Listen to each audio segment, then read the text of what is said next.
First, a thank you to everyone who came out today to this year's Korah graduation ceremony. A big thank you to our graduating class also for allowing us to represent them on this special occasion, for which it's truly an honor. We've come so far in such a small period of time, and now it's time to look back at all of those interesting memories from the past few years. We are all part of what we like to call the Korah family, a term we hear thrown around a lot, but that has so much meaning to it. We know that once a cult, always a cult. We all walked into high school as these tiny grade 9s, and now we've grown to become these giant grade 12s. Well, at least most of us have. I'm looking at you, Michael Siltman. Over the years, we've reached so many goals with the support of our peers. We've contributed to a Korah pride, and it's evident, whether it be in the school, the community, or even within the classroom.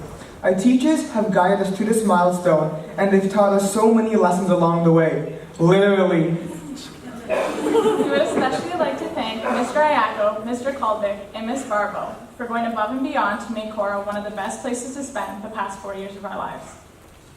We'd like to start by thanking the science department, especially for providing us with countless labs in which we were never able to acquire actual data, and so chose to alter it slightly.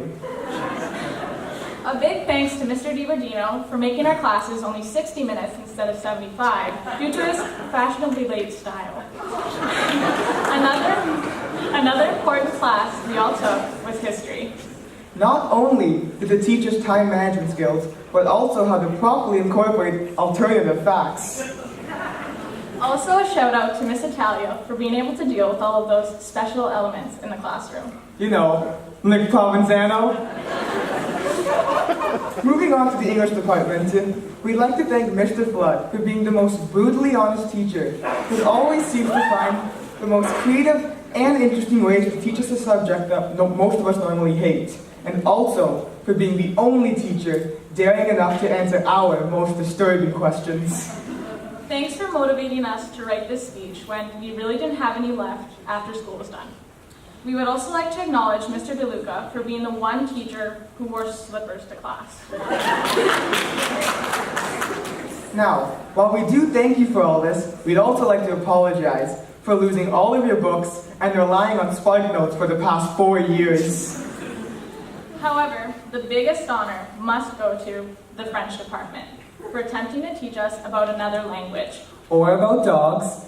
When most of us can hardly speak English properly. We especially appreciate Miss Williams and the entire music department for teaching us all how to be losers and embrace our creativity.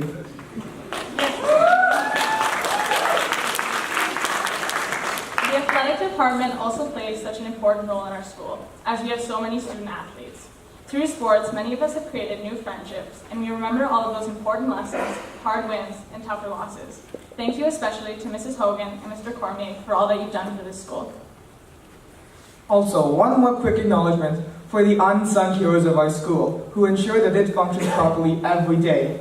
We'd like to acknowledge the tech staff, care staff, cafeteria staff, counselors, and nurses. And one last special thanks to the guidance department for ensuring that we were all able to receive our diplomas today. Could we please give one big round of applause to all of our staff and the effort that they have put in.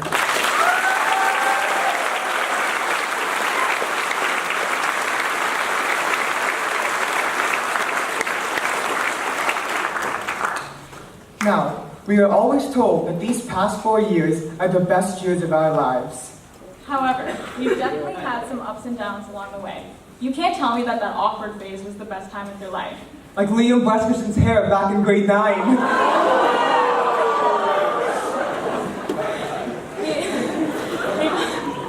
We've all seen these changes not only in ourselves, but this building as a whole. Thank you especially for making the biggest changes to the school, renovating the library, the parking lot, and the track after we graduated. We can always look back on all of the important fundraisers, such as Relief for Life, the memories we've made through them, and all of the money we have raised for such worthy causes. And according to Mr. Flood, also for giving Mr. Martella something to do for the last 2 months, other than keeping the espresso machine full in guidance. We must not forget the pep rallies in which we got to witness some of our favorite teachers dressed in inflatable sumo wrestling costumes, or the Christmas concerts where we got to see Mr. Criven coming in like a wrecking ball and Mr. DiVergino singing his heart out to AC/DC's Thunderstruck. All of these events are a reminder of how we, a Korah family, come together and will be able to look back at these memories in our futures. The Korah family is one that's very diverse, with people who have plenty of different hobbies, interests, and beliefs, and we should all be proud to be a part of it. While we are a diverse group, this school provides countless opportunities for all individuals to pursue their interests, whether it be construction, sports, or musical theater, just to name a few.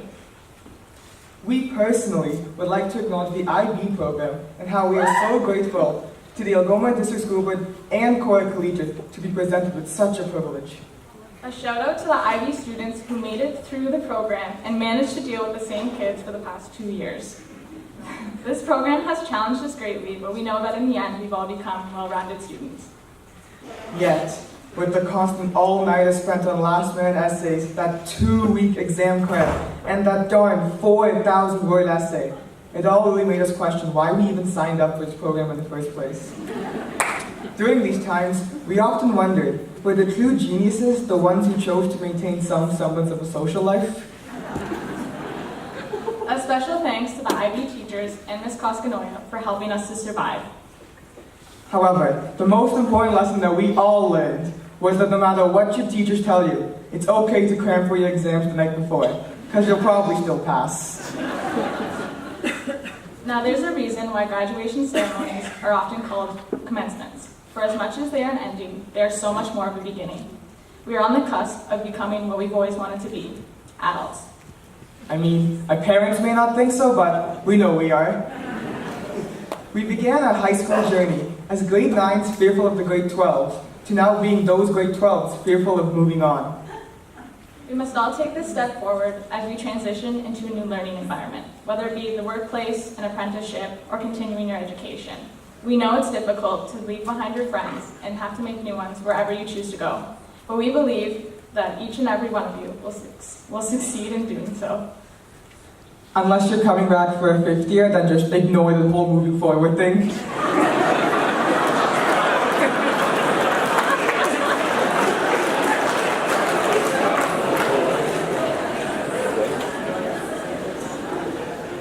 One final thank you is necessary for all of the parents, friends, and family who've been by our side and supported us by showing us love, compassion, and guidance from the beginning. You have impacted our lives in such a positive way, and we shall forever be grateful for that. Without you, we wouldn't be standing where we are today, at one of the biggest milestones of our lives. Now, as we continue this journey that we call life, please remember, as Barack Obama once said, if you're walking down the right path and you're willing to keep walking, eventually you'll make progress. We shall never forget the invaluable memories we've shared here together as our time as Korah family. Once again, we're truly honored to be able to represent the graduating class of 2017, and we wish the best to all of the graduates. Congratulations and thank you.